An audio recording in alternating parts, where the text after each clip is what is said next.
Sir, how do you know that the person you are with is the right person for you? Whoa, popular, huh? It once happened. Shankaran Pillai was at the family dinner. And when everybody settled down for dinner, he stood up at the table and announced, "I am going to marry Lucy, who's just across the street." I hope that's not the name. No. Then the father said, "What? You going to marry Lucy? She has nothing. She's like a tramp. You're going to marry that Lucy?" Mother said, "What? You're going to marry that Lucy? She has no inheritance, she has no family." The uncles always pitch in these kind of matters, you know. Uncle said, "What? You're going to marry that Lucy? Have you seen her hair? It looks fake." The aunt, "What? You're going to marry Lucy? She's always painted. You're going to marry that painted woman?" The little boy, the nephew, can't be left out. He said, "You're going to marry Lucy, she doesn't even know what is cricket. How can you marry her?"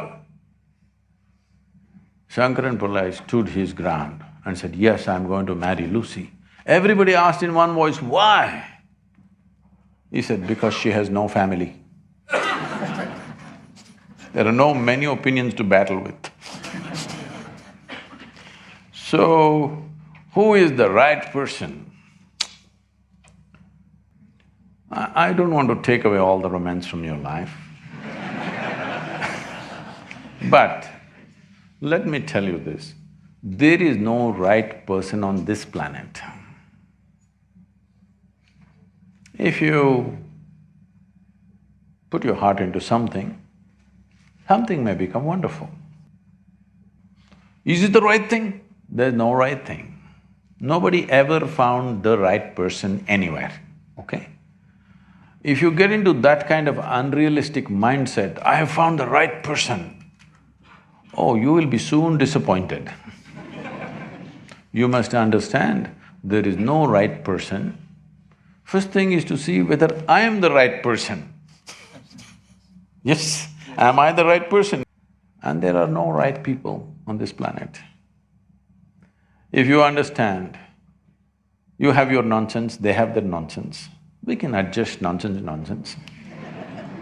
Go on.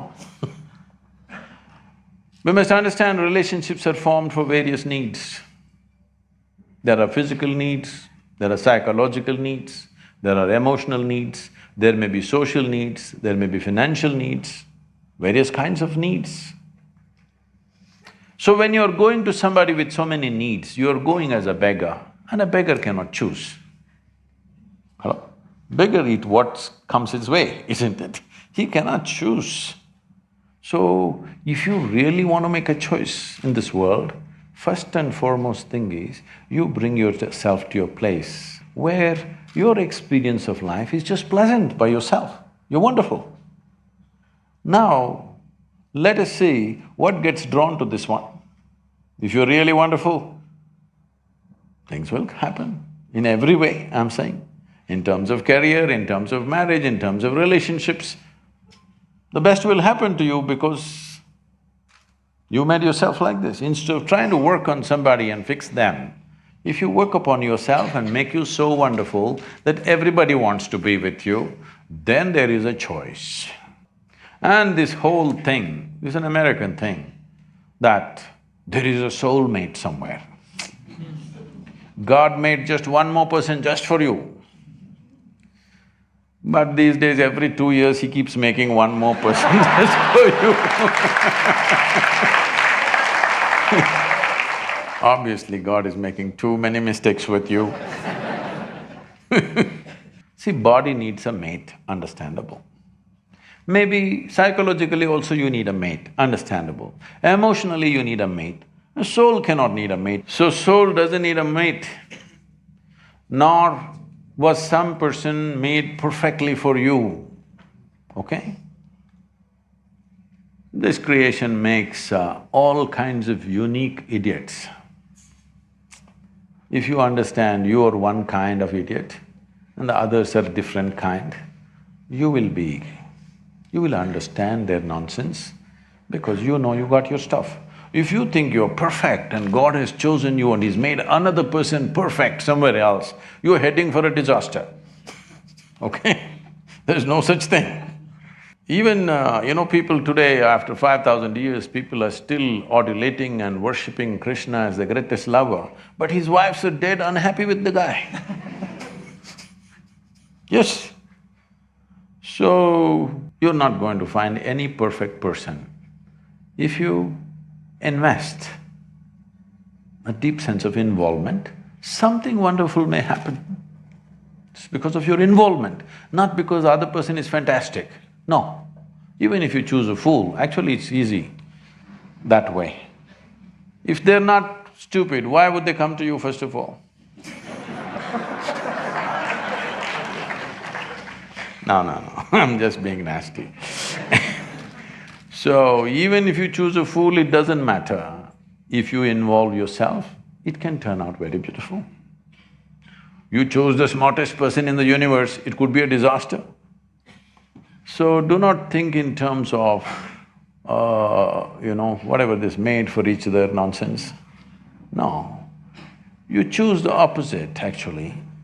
But after some time, after a little bit of time, you slowly start expecting they're just like you.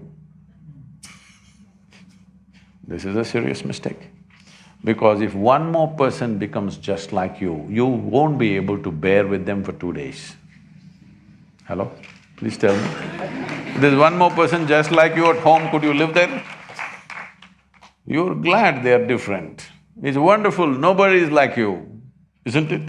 Nobody is like you on this planet. Try and see. Nobody is like you, and that's good. Don't look for sameness, not necessary. It's a difference which makes the… Because of the difference you tango, not otherwise